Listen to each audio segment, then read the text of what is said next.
ሰላም እግዚአብሔር ይብዛላችሁ በያላችሁበት እንደምን አላችሁ እንደምን ቆያችሁ ውድ ነው መርከብ ሚዲያ ቤተሰቦቼ እግዚአብሔር አምላካችን በድጋሚ ስላገናኘን ስሙ ይክበር ይመስገን። በዛሬው በነው መርከብ ሚዲያ ቆይታችን የምናየው ወይም ቆይታ የምናደርግበት አንድ ግለሰብ አለ።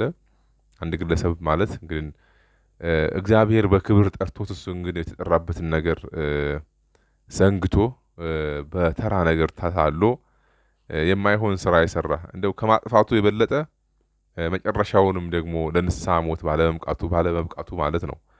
ይሁዳ ይባላል። ይሁዳ ሁላችንም ያው የምናውቀው ሰው ስለሆነ ማለት ነው። ምናልባት በዘመናችን ይሁዳን የሚያስንቁ ሌሎች ይሁዳዎች ዛሬ በሀገራችን በሰፈራችን በዙሪያችን ስላሉ ምናልባት ያኛው ይሁዳ ላይ ደንቀን ይችላል። ይሁዳ ከይሁዳ ጋር የሚያመሳስል ህይወት ያላቸው በጣም ብዙ ሰዎች አሉ። በነገራችን ላይ ክርስቶስን ነው ይሁዳ አሳልፎ ሸጦ ወይም ደግሞ ለአይሁድ አሳልፎ ለገንዘብ ብሎ ማለት ነውና አሳልፎ የሰጠ መጨረሻውም ያላማረ ለንስሐ ሞት ያልበቃ ማለት ነው። እንደ ይሁዳ ክዶ ባክኖ በአጉል አሟሟት ከመሞት እግዚአብሔር ይጠብቀን። ሌላ የምለው ነገር አይኖረኝም። ይሁዳ እንግዲህ ያሟሟቱንም ሁኔታ ስናነሳ አንዳንዶች ታንቆ እንደሞተ መጽሐፍ ቅዱስም የሚነግረን አለ። እንደዚሁም ደግሞ በሌላ በኩል ደግሞ አንጀቱ ወይም ደግሞ ይሄ ሆዱ ተዘንጥሎ እንደሞተ የሚነግረን አለ። ዞሮ ግን ይሄ ማቴዎስን ስንመለከት ማቴዎስ የሚነግረን ይሁዳ ታንቆ እንደሞተ ነው። በሌላ በኩል ሉቃስን ስንመለከት ደግሞ አንጀቱ ወጥቶ እንደሞተ ይነግረናል። ታዲያ በአንድ ግለሰብ ላይ የተለያየ አነጋገር ማለት መጽሐፍ ቅዱስ የተለያየ ቋንቋ አለው ማለት ነው ወይ የሚል የሚያስነሳ ሐሳብ ሊሆንም ስለሚችል እሱንም አብረን የምናይበት ሁኔታ ይሆናል ማለት ነው። እንግዲህ ይሁዳ በነገራችን ላይ ገና ከመፈጠሩ ወይም ከመወለዱ በፊትም አስቀድሞ ገና ቤተሰቦቹ በሕይወት እያሉ በትንቢትም የተነገረበት እንደሆነ እንደዚሁ ብዙ መዛግብቶችና ብዙ ማስረጃዎች ይነግሩናል። ምናልባትም የእግዚአብሔር ነብይ ለአገልግሎት ወደ ሌላ ቦታ በሚጓዝበት ሰዓት በዛን ዘመን ማለት ነው እረኞች ወይም ደግሞ የከብት እረኞች ከብት እየጠበቁ እንስሳ እየጠበቁ ባሉበት ሰዓት ይሄ የእግዚአብሔር ነብይ በእነሱ አጠገብ በሚያልፍበት ሰዓት በዛ አካባቢ ያሉ እረኞች ሁሉም ብድግ ብለው የክብር ማለት ነው የክብር ምንድነው መገለጫ የሆነውን ልክ በሀገራችን ኖር እንደሚባለው ሁሉ ማለት ነው ትልቅ ሰው ሲመጣ የእግዚአብሔር ሰው ሲመጣ በእድሜ የሚበልጠን ሲመጣ ብድግ እንላለን። አሁን ይሄ ጉዳይ አሁን ላይ እየቀረ ያለበት ሁኔታም ነው ስንመለከተው ምናልባት ይሄ ከራሳችን ባህል እምነት እንዴት እያፈነገጥና እየወጣን እንደሆነ የሚያሳይም ጭምር ነው ብዬ አምናለሁና እናም ይሄ እግዚአብሔር ነብይ በዛ ለአገልግሎት የሚያልፍበት ሰዓት ሌሎቹ ሰዎች ብድግ ብለው ለነብዩ ክብር ሲሰጡ የይሁዳ አባት ግን ተቀምጦ ምንም ሳይንቀሳቀስ ባለበት እንዳለ ያ እግዚአብሔር ነብይ አለፈውና ከዛ መጨረሻ ላይ ምን አለ? ይሄ ይቅርታ ከዚህ የሚወለደው እናቱን ያገባል፣ አባቱን ይገላል፣ አምላኩን ይሸጣል ብሎ ትንቢት ተናገረበት ነው እንግዲህ የሚለን ሶስት ነገር ማለት ነው። ከዛም ይሄን ከተባለ በኋላ መጨረሻ ላይ አባትየው ወደ ቤቱ ሲመለስ ለሚስቱ ለባለቤቱ ዛሬ እኮ አንድ እግዚአብሔር ነብይ ወይም እግዚአብሔር ሰው እንደዚህ ብሎ ቃል ወይም ትንቢት ተናገረብኝ። ስለዚህ ከኔ የሚወለደው አምላኩን ይሸጣል፣ አንቺንም ያገባል፣ እኔንም ይገላል ነው ብሎ ተናገረው። ስለዚህ ይሁዳ እንዳይወለድ ከዚህ በኋላ እኔና አንቺ መኝታ መለየት አለብን፣ መገናኘት የለብንም፣ ግንኙነት ሩካቤ ስጋ ማድረግ የለብንም ብሎ ለሚስቱ ነገራት። በጥንቃቄ ለመኖር ማለት ነው። ግን ደግሞ ቃል ነውና ስለማይቀር ከዕለታት አንድ ቀን ሁሌ ሰው አይጠነቀቅምና አባትየው ሆይ ሰክሮ ወይን ጠጥቶ መጣ። መጨረሻ ላይ ግን ያንን ያሰበውን እንትን ረሳ። ያው እንግዲህ ግንኙነት አደረጉ። ይሁዳ ተጸነሰ ማለት ነው። ከዛ መጨረሻ ላይ ከተጸነሰ በኋላ አሁንም ስካሩ ከለቀቀው በኋላ ስሜቱ ካለፈለት በኋላ መጨረሻ ላይ ይሄንን የተጸነሰውን ልጅ እሱ እንደማያሳድገው በውስጡ አስቦ ያው ሲወለድ በሳጥን አድርጎ ባህር ላይ እንድጣለው ከዛም ባህር ላይ ከጣለው በኋላም በዛ ባህር በተጣለበት አካባቢ የሚኖሩ ሀገረ ገዢዎች ሰዎች አግኝተውት እንዳሳደጉት ነው እንግዲህ ታሪክ የሚነግረን። ከዛም ካሳደጉት በኋላ መጨረሻ ላይ ሰውየው ወይም ደግሞ የይሁዳ አባት በዚህ እሳቤ ውስጥ የእግዚአብሔርን ትንቢት ወይም ቃል ለማስቀረት ያልሄደበት ርቀት የለም። ግን አልቻለም። ተጸነሰ፣ ተወለደ። ልጁንም መጨረሻ ላይ ባህር ላይ ጥሎት አሳ ነባሪ በለዋል ጎርፍ ወስዶት የሆነ ሞቶ ይቀራል ብሎ አስቦ ነበረ። ግን አልቀረም። ሰዎች አንስተውት ከዛ ከባህር ላይ ወስደው አሳደጉት። ከዛ ይሁዳ ባሳደጉት ሀገርና አባትየው ባለበት ሀገር መካከል ጦርነት ተነስቶ በጦርነት በውጊያ መካከል አባትየውንም እንደመታና እንደገደለ ሳያውቀው ማለት ነው ሕፃን ሆኖ የጣለው መጨረሻ ላይ እናቱንም እንደማረካት ልብ በሉ። እግዚአብሔር ነብይ የተናገረው ቃል ደረሰበት ማለት ነው። እናትየዋ ተማረከች፣ ወስዶ አገባት ማለት ነው። በጣም ነው የሚገርመው። ማለት አንዳንድ ሲታስቡት ከህሊና በላይ የሆነ ነገር እስከሚመስል ድረስ ማለት ነው። በሌላ በኩል ደግሞ የእግዚአብሔር ነብይ የሚናገሩት ነገር ጠብ እንደማትልም የምንረዳበትና የምንገነዘብበት ሆኖ እናገኘዋለን። አሁን እንግዲህ ልብ በሉ፣ በጦርነት አባቱን ገደለ፣ አንዱ ትንቢት ተፈጸመ ማለት ነው። በሁለተኛ ደረጃ እናቱን አገባ ማለት ነው። ከዛም ከዕለታት አንድ ቀን ከእናቱ ጋር እየኖረ ባለበት ሰዓት እናትየዋ አንድ ጥያቄ ጠይቀዋለች። ስታየው ስትመለከተው ሁኔታው ሁሉ ዘሩ፣ ባህሉ፣ አመጣጡ ሁኔታው ሁሉ የብቸኝነት ስሜት ስለሚሰማው ወይም ደግሞ እዛ ያሳደጉት ሰዎች እንደራሳቸው ልጆች እንደማያዩ ስለተገነዘበች ምን ነው ነገር ሁኔታ ሁሉ ከዚህ ቤተሰብ የተወለድክና እዛ ሀገር ያደግክ አትመስልም፣ ምንድነው የተፈጠረው ነገር የምታውቀው ነገር አለ ወይ ብላ በጠየቀችው ሰዓት እርሱም ታሪኩን ሁሉ ነገራት ማለት ነው። ታሪኩን ሁሉ ከነገራት በኋላ አዎ እውነት ነው፣ ባህር ላይ ተጥዬ የተገኘሁ እንደሆንኩኝ ብዙ ታሪኩን ከመጀመሪያው ጀምሮ እነኛ ያሳደጉት ከባህር አንስተው የወሰዱት ሰዎች እንዳለ ታሪኩን የነገሩትን ነገራት። ከዛም ደንግጣ ለካንተ የኔው ጉድነህ ሆይ ብላ አለችው ይላል። የኔው ጉድነህ ሆይ ማለት ራሷ የወለደችው ራሷ የጸነሰችው ራሷ አቅቷን ያጠባችው የራሷ ልጅ መሆኑን አላወቀችም ነበረ። በጦርነት መሃል ተማርካ ይዟት ሄዶ አግብቷት እንደነበረ ነው የምታውቀው። መጨረሻ ላይ ግን ስጋ ይነግራልና የራስ ሰውነት የራስ አካል ይሸክካልና ያን ጥያቄ ስትጠይቀው ይሄንን ምላሽ ሰጣት። ስለዚህ ይሄንን ነውርና ይሄንን በደል አድርገናል፣ ባለማወቅ በድለናል፣ እግዚአብሔርን ፈጣሪን አስፈከፍተናል፣ የአብርሃም የይስሐቅ የያዕቆብን አምላክ አስቀይመናል ነው ሚስጥሩ።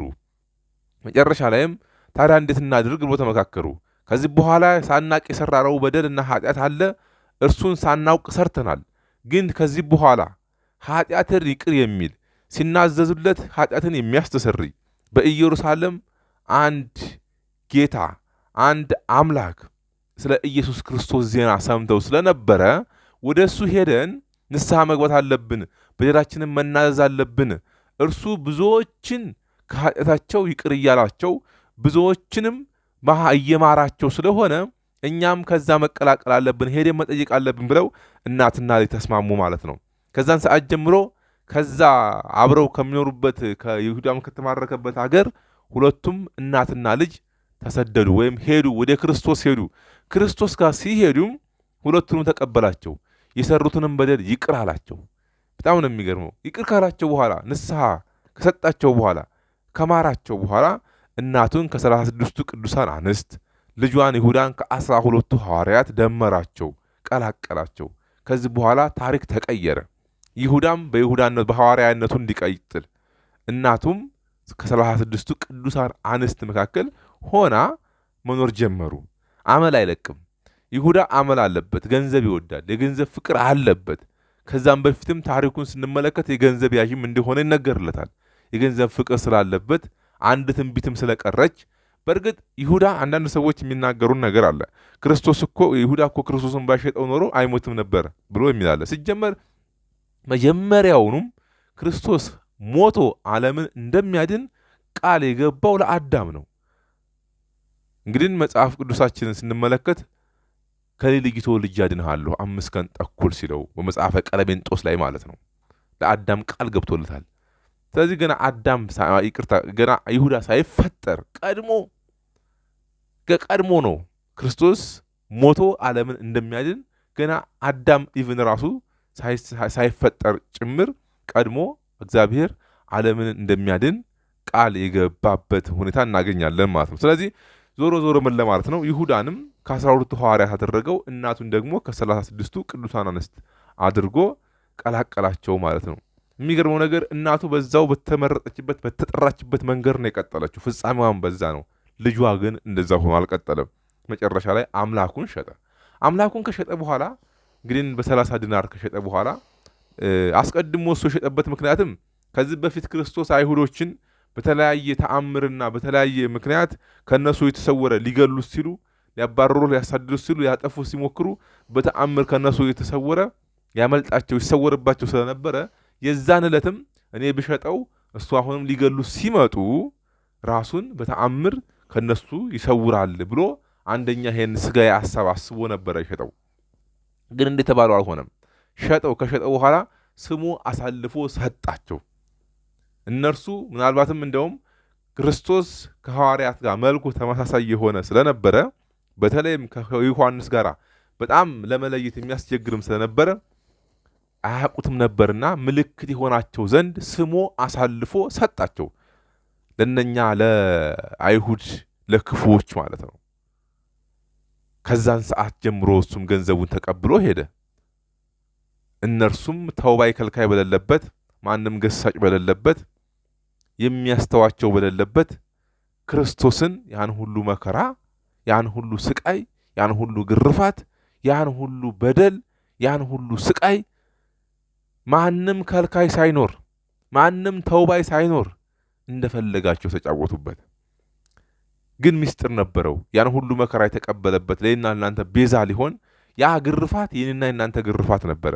ያ ግርፋት የአዳም ግርፋት ነበረ። የሔዋን ግርፋት ነበረ። የኃይለ ሚካኤል ያበበ የከበደ የሁላችንንም ግርፋት ራሱ ተገረፈልን። መገረፍ የነበረብን እኛ ነበርን። ክርስቶስ በዚህ ምድር ላይ ሆኖ አይሁዶች ያን መከራ ያደረጉበት ያን ሁሉ ግርፋት ሲገረፉ አዳም በሲኦል ሆኖ ዳቢሎስ የገረፈው ግርፋት ካሳ እየከፈለ ነበረ ክርስቶስ በዛ አንጻር ማለት ነው። እንደ አይነት መከራ ተቀበለ። 6666 ጅራፍ ተገረፈ። ለዚህ ሁሉ ምክንያቱ ይሁዳ አሳልፎ ስለሰጠው ስለነበረ ማለት ነው። ይሁዳ ያንን ገንዘብ ከተቀበለ በኋላ ሄዶ መሬት ገዛበት፣ የደም መሬት። መጨረሻ ላይ ተጸጸተ። አሳልፌ የሰጠሁት ንጹሑን በግ ነው ብሎ አለ። ምን ዋጋ አለው? ከዚህ በኋላ እኛ የምንፈልገውን አግኝተሃል አሉት። አስቀድሞ ነበር ይላል ያገረ ሰው፣ አስቀድሞ ነበር መጥኖ መደቆስ። አሁን ምን ያደርጋል? ድስት ጥዶ ማልቀስ ይባላል። አንዳንድ ነገሮችን ከማድረጋችን በፊት ቆም ብለን ማሰብ አለብን። በህይወታችንም በነገራችን ላይ 10 ጊዜ ለካ አንድ ጊዜ ቁረጥ የሚባለውም ለዚህ ነው። በስሜታዊነት በምናለኝብኝነት ኬርለስ ሆነን የምንወስናቸው በህይወታችን ውሳኔዎች መጨረሻ ላይ ዋጋ ያስከፍሉናል። ከቁጥጥራችን ውጪ ይወጣሉ። በእኛ ቁጥጥር ስር ካልሆኑ ከጸጸት ውጪ ምንም እናደርግ አንችልም። ይሁዳ ተጸጽቶ ነበረ። ግን የተጸጸተው የንስሐ ጸጸት አልነበረም። በነገራችን ላይ የንስሐ ጸጸት አልነበረም። ለምን ንስሐ ይገባ ነበራ። አሟሟትንም የምንመለከተው ከዚህ ጋር በተገናኘ ነው። ይሁዳ ከዛን ሰዓት ጀምሮ ክርስቶስን አሳልፎ ከሰጠው ሰዓት ጀምሮ በዛ በዲናር የገንዘብ ፍቅር ስለነበረው መጨረሻ ላይ ገንዘቡን ተቀብሎ ያው የደም መሬት እንደገዛበት እናውቃለን። ዛሬም ብዙዎቻችን በህይወታችን ብዙዎችን አሳልፈን ሰጥተን በእነሱ ምክንያት ያገኘነውን ገንዘብ መሰረት አድርገን ህይወታችንን የምንመራ ሰዎች ልንኖር እንችላለን።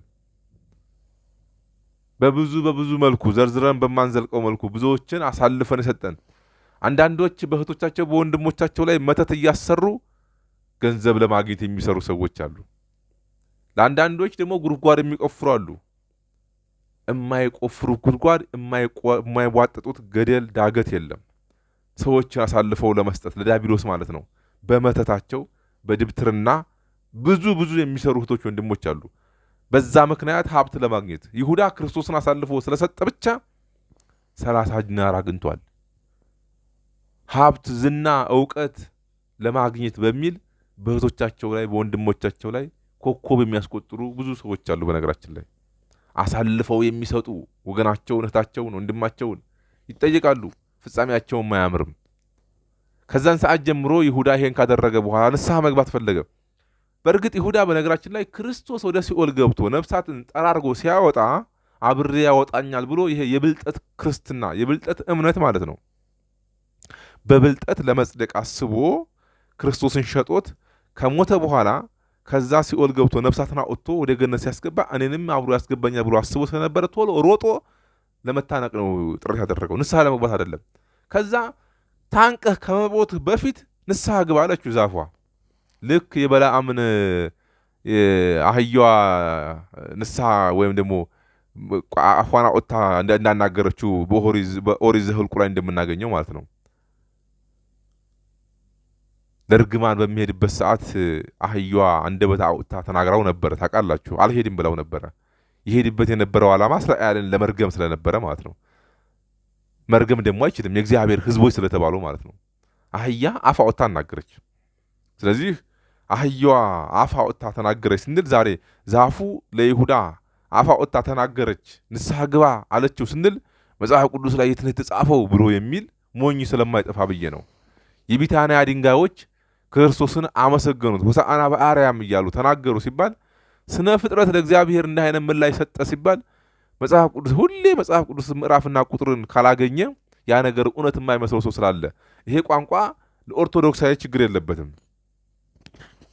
ተጽፎ የምናገኘው እውነታና ሐቅ ስለሆነ ስለዚህ ያቺ ዛፍ አፍ አውጥታ ንስሐ ግባ አለችው። እኔ ያልኩሽን ትተሽ ያላልኩሽን ምን ትቀባጥሪያለሽ አላት።